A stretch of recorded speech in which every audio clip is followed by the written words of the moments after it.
शव एक जवान आदमी का था, जिसके गर्दन और पैर साइकिल ट्यूब से बंधे थे। सिर पर चोट का निशान था। मृतक की उम्र करीब 40 साल थी। शरीर से वह हृष्ट-पुष्ट था। शव को पहले प्लास्टिक की बोरी में लपेटा गया था, फिर उसे जूट के बोरे में भर दिया गया था। जामा तलाशी में उसके पास से ऐसा कुछ भी नहीं मिला जिससे उसकी पहचान हो सके।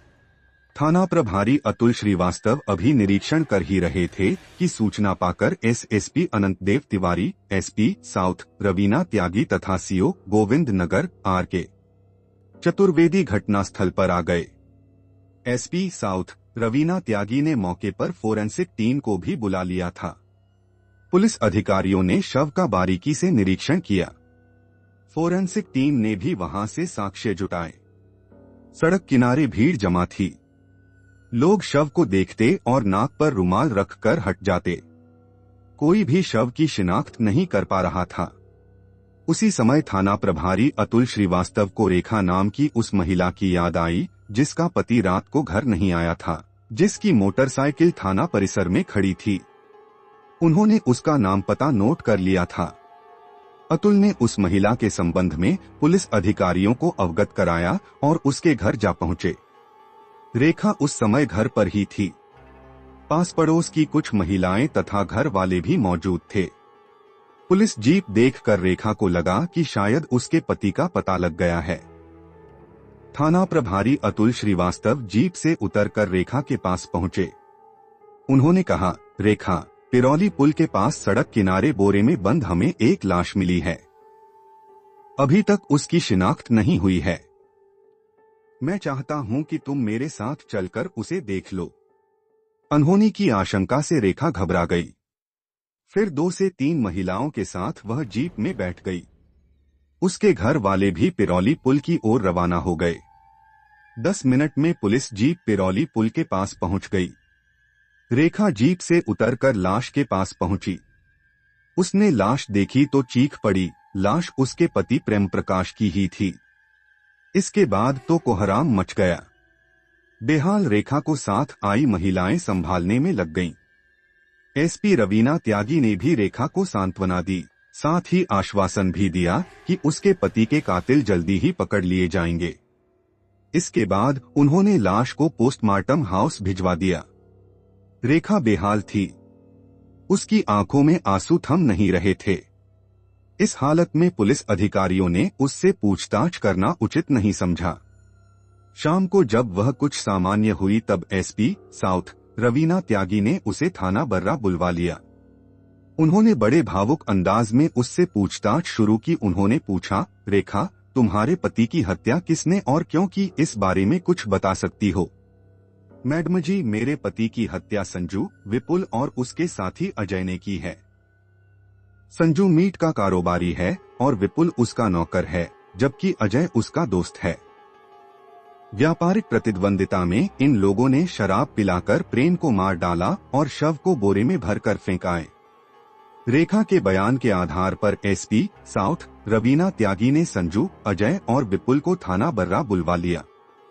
थाने में उन्होंने तीनों से कड़ाई से पूछताछ की, लेकिन उन्होंने हत्या की बात से इनकार किया।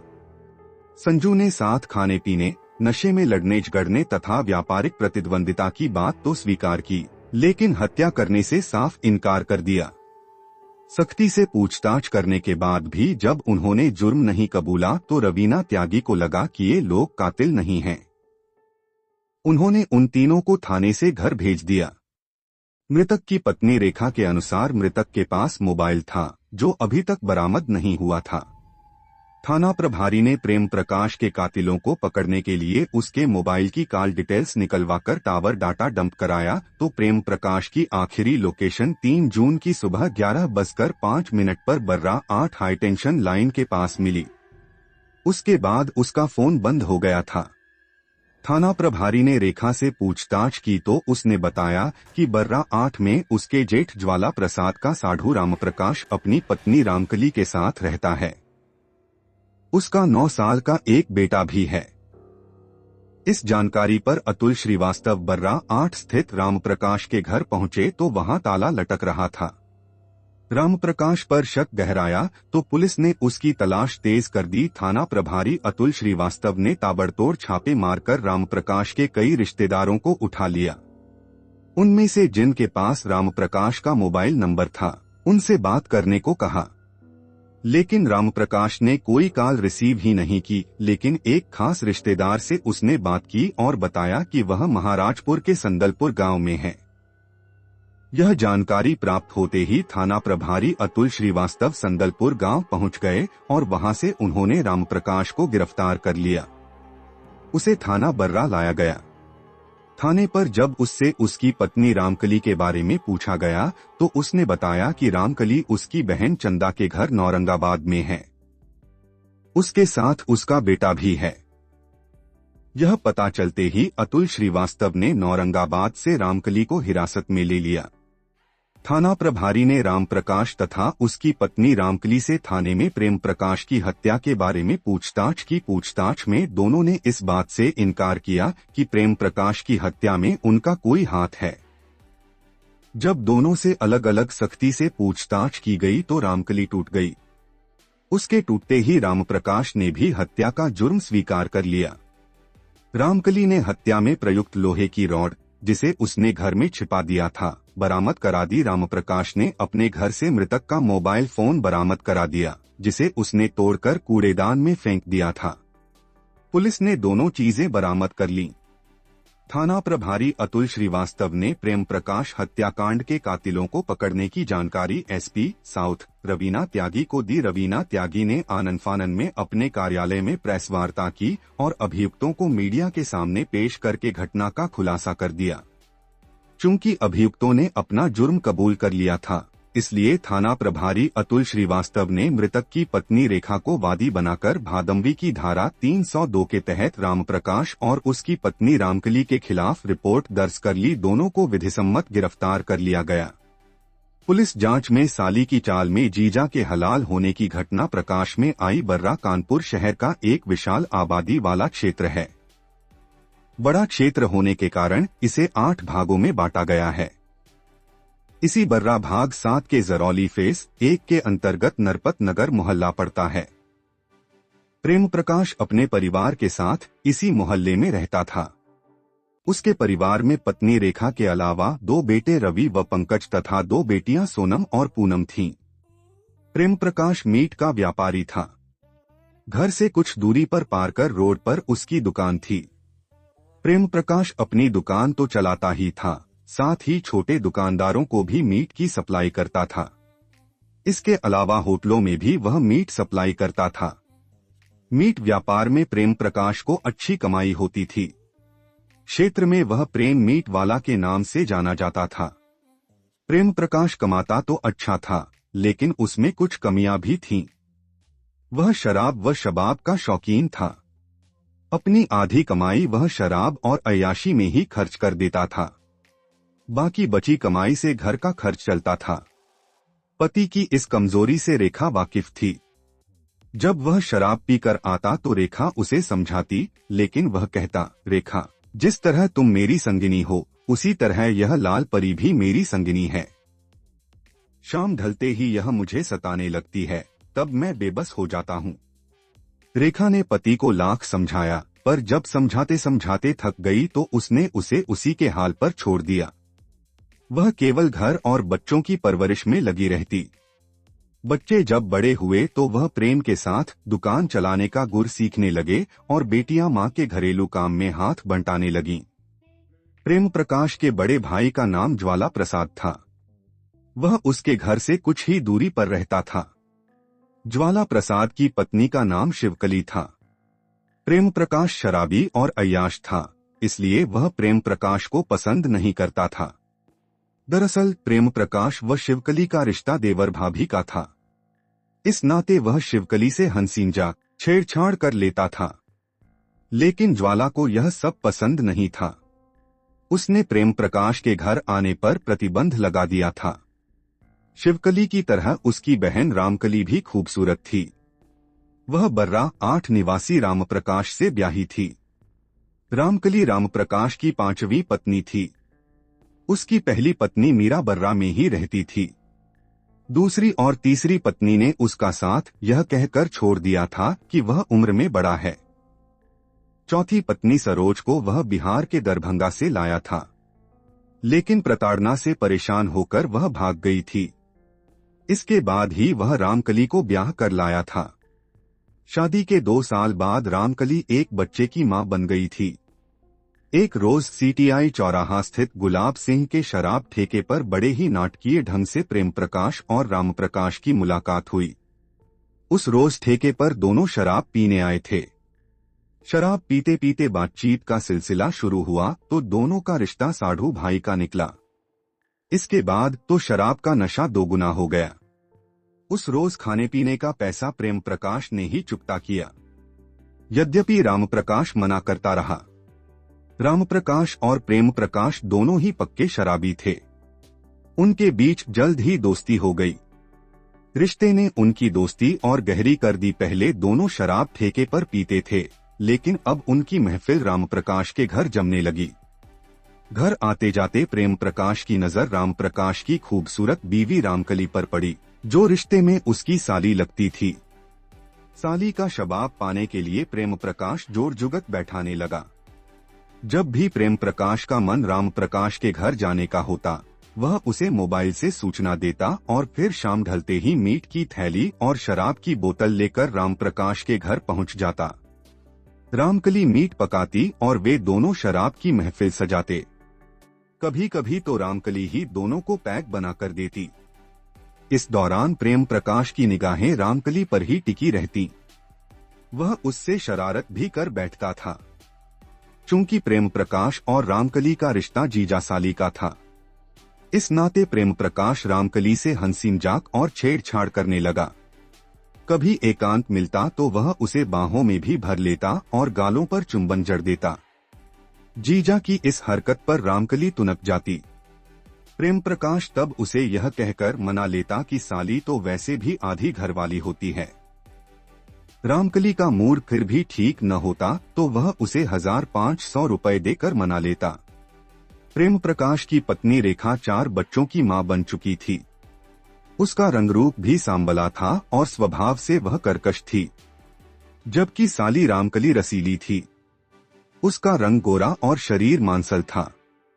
रामकली के आगे रेखा फीकी थी, इसलिए प्रेम प्रकाश उस पर लट्टू था और उसे हर हाल में अपना बनाना चाहता था। दूसरी तरफ रामकली भी अपने पति रामप्रकाश से खुश नहीं थी। 4 बीवियों को भोगने वाले रामप्रकाश में अब वह पौरुष नहीं रहा था जिसकी रामकली कामना करती थी। इसलिए जब रिश्ते में जीजा प्रेम प्रकाश ने उससे छेड़छाड़ शुरू की तो उसे भी अच्छा लगने लगा और वह भी मन ही मन उसे चाहने लगी। एक शाम प्रेम प्रकाश रामकली के घर पहुंचा तो वह बनसंवर कर सब्जी लेने सब्जी मंडी जाने वाली थी। प्रेम प्रकाश ने एक नजर इधर उधर डालकर पूछा, भाई साहब नजर नहीं आ रहे, क्या वह कहीं बाहर गए हैं? नहीं, बाहर तो नहीं गए हैं, लेकिन जाते समय कह गए थे कि देर रात तक आएंगे। रामकली की बात सुनकर प्रेम प्रकाश की बाँछें खिल उठीं। उसने लपक कर घर का दरवाजा बंद किया, फिर साली को बाहों में भरकर बिस्तर पर जा पहुंचा। रामकली ने कुछ देर बनावटी विरोध किया, फिर खुद ही उसका सहयोग करने लगी। जीजा साली का अवैध रिश्ता कायम हुआ तो वक्त के साथ बढ़ता ही गया। पहले प्रेम प्रकाश राम प्रकाश की मौजूदगी में ही घर आता था, लेकिन अब वह वक्त बेवक्त और उसकी गैरहाजिरी में भी आने लगा।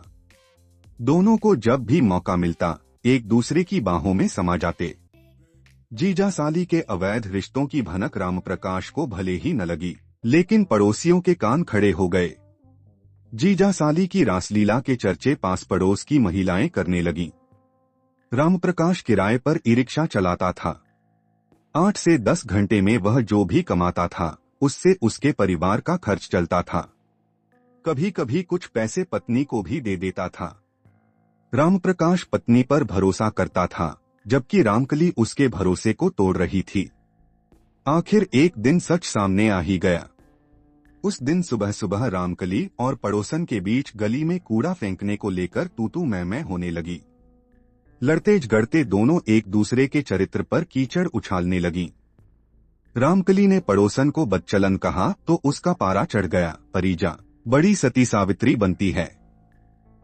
मेरा मुंह मत खुलवा। पति के काम पर जाते ही जीजा की बाहों में समा जाती है।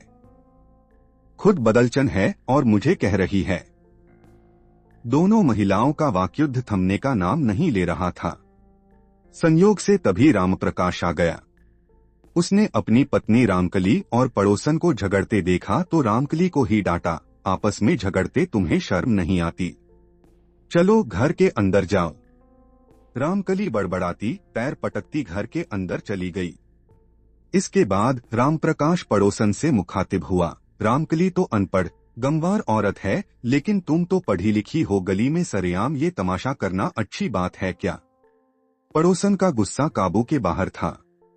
वह हाथ नचाते हुए बोली, भाई साहब, आप रामकली को सीधा समझते हैं, जबकि वह सीधेपन की आड़ में आपको बेवकूफ बनाकर गुलछर्रे उड़ाती है। रामप्रकाश की खोपड़ी साय साय करने लगी। उसे लगा कि पड़ोसन के सीने में जरूर कोई संगीन राज दफन है जो गुस्से में बाहर आने को बेताब है।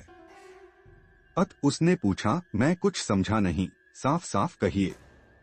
भाई साहब, मैं आपसे कहना तो नहीं चाहती थी, लेकिन आप जब जानना ही चाहते हैं तो सुनिए। दरअसल आपकी बीवी रामकली ने मोहल्ले में गंदगी फैला रखी है। आपकी गैरमौजूदगी में प्रेम प्रकाश नाम का एक आदमी, जिसे रामकली अपना जीजा बताती है, आ जाता है। उसके आते ही दरवाजा अंदर से बंद हो जाता है। फिर आपके आने से कुछ देर पहले ही दरवाजा खुलता है और वह चला जाता है।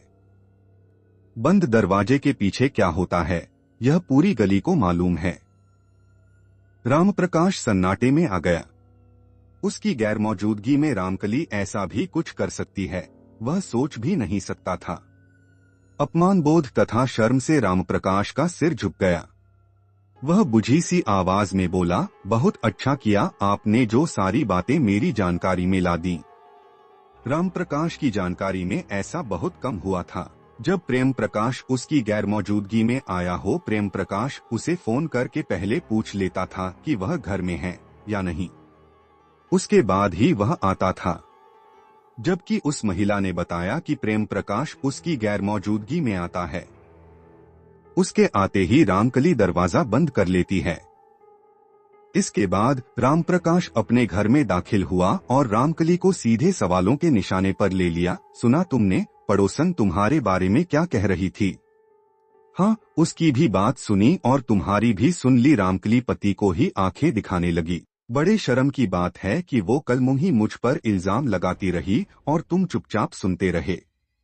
तुम्हें तो उस समय उसका मुंह नोच लेना चाहिए था। रामप्रकाश के सब्र का पैमाना छलक गया। वह दांत किटकिटाते हुए बोला, रामकली, यह बताओ तुम पहले से झूठी और बेशर्म थी या मेरे घर आकर हो गई? रामकली की घबराहट चेहरे पर तैरने लगी। वह बोली, तुम कहना क्या चाहते हो? तुम सच पर पर्दा डालने की कोशिश मत करो।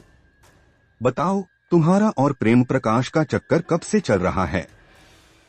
रामकली पति के सवालों का जवाब देने के बजाय खुद को सही साबित करने के लिए इधर उधर की बातें करती रही। पति का गुस्सा देखकर रामकली समझ गई कि अगर उसने सच नहीं बताया तो रामप्रकाश पीट पीट कर उसकी जान ले लेगा। उसने जमीन पर बैठकर हाथ जोड़कर कहा, अब बस करो, मैं सब बता देती हूँ। इसके बाद रामकली का मुंह खुला। उसने सच्चाई तो बताई, लेकिन अपनी चाल का पेंच फंसा दिया। उसने प्रेम प्रकाश से नाजायज रिश्ता तो मान लिया, लेकिन आरोप उसी पर मढ़ दिया कि वह उसे जबरदस्ती अपनी हवस का शिकार बनाता है।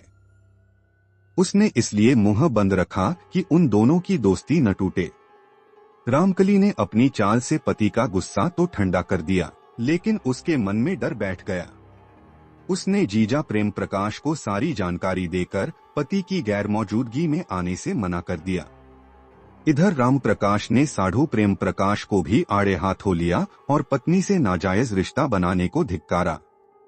लगभग 6 महीने तक दोनों में तनातनी के साथ बोलचाल बंद रही। इसके बाद प्रेम प्रकाश द्वारा गलती के लिए क्षमा मांगने और भविष्य में फिर गलती न करने की शर्त पर रामप्रकाश ने उसे माफ कर दिया। रामप्रकाश ने यह भी शर्त रखी कि वह जब भी घर आएगा उसकी मौजूदगी में ही आएगा। अब प्रेम प्रकाश जब भी साली के घर आता, उसके पति राम प्रकाश की मौजूदगी में ही आता। प्रेम प्रकाश के आने पर रामकली उससे दूरियां बनाए रखती ताकि पति को उस पर शक न हो। राम प्रकाश और प्रेम प्रकाश की महफिल जमती, नशे में नोकझोंक भी होती। उसके बाद प्रेम प्रकाश अपने घर चला जाता। प्रेम प्रकाश के जाने के बाद राम प्रकाश नशे में रामकली को खूब गालियां बकता और इल्जाम लगाता कि नशे के बहाने वह उसी से मिलने आता है। 3 जून 2019 की सुबह 8 बजे प्रेम प्रकाश अपने बेटों रवि और पंकज के साथ अपनी मीट की दुकान पर पहुंचा और दुकान खोलकर बिक्री करने लगा। लगभग 10 बजे किसी बात को लेकर उसका पड़ोसी दुकानदार संजू से झगड़ा हो गया। मूड खराब होने पर उसने दुकान चलाने की जिम्मेदारी दोनों बेटों पर छोड़ी और मोटरसाइकिल लेकर कहीं चला गया।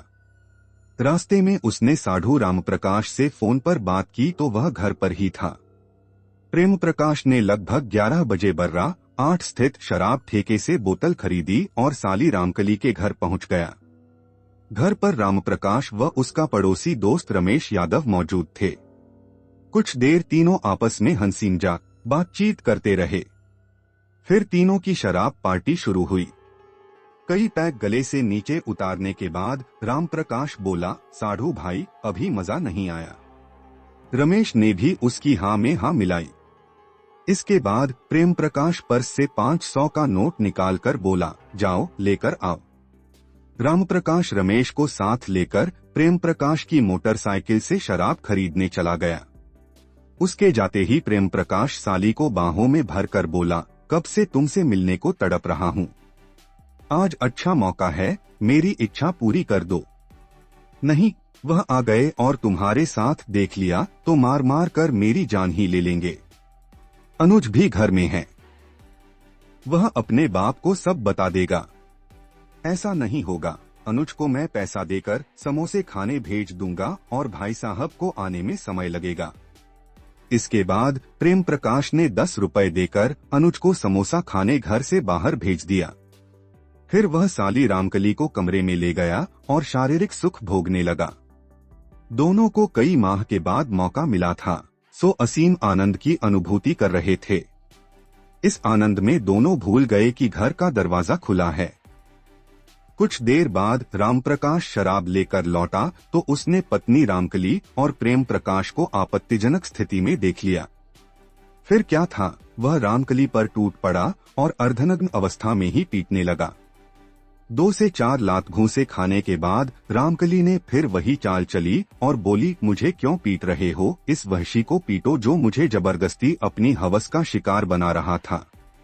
मैंने तो इसे बहुत समझाया, लेकिन यह वहशी नहीं माना। यह सुनते ही रामप्रकाश प्रेम प्रकाश से उलझ गया और दोनों में मारपीट होने लगी। झगड़ा बढ़ता देख पड़ोसी रमेश यादव अपने घर चला गया।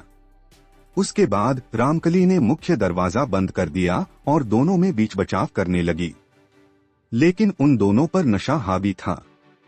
उनका झगड़ा बंद नहीं हुआ। जब उसके पति पर प्रेम प्रकाश भारी पड़ने लगा तो खुद को पाक साफ साबित करने के लिए रामकली लोहे की रॉड उठा लाई और पीछे से प्रेम प्रकाश के सिर पर वार कर दिया। इस वार से प्रेम प्रकाश मूर्छित होकर जमीन पर गिर गया।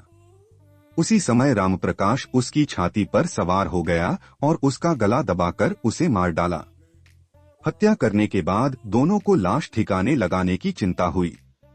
इसके लिए दोनों ने मृत प्रेम प्रकाश के पैर तोड़मरोड़ कर साइकिल ट्यूब से गले से बांध दिए।